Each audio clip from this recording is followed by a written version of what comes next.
বৃন্দাবনের সখীরা কেমন ভাবে আছে? কেমন ভাবে?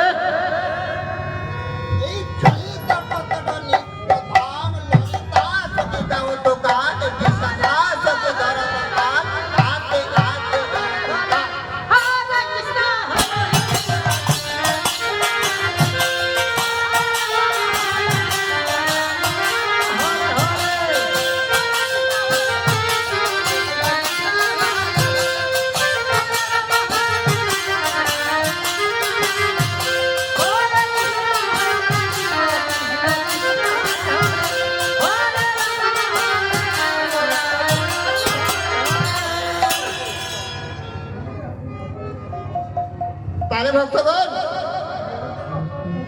আর বাকি সখীরা কেমন ভাবে আসছেন? কেমন ভাবে আসছে?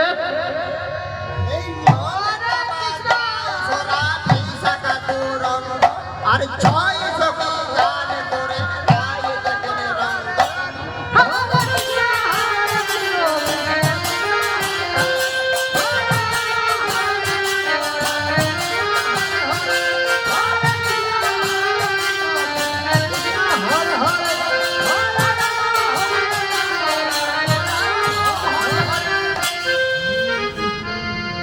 তাই ভক্তগণ ভগবান শ্রীকৃষ্ণের 108টি সখী ছিলেন, তাদের মধ্যে প্রধান সখী ছিলেন 8টি। কে? ললিতা, বিশাখা, চিত্রা, জম্বকলতিকা, সুদেবী, রঙ্গদেবী, দুঙ্গবিদ্যা ও ইন্দুরেখা। এই হলেন অষ্টসখী।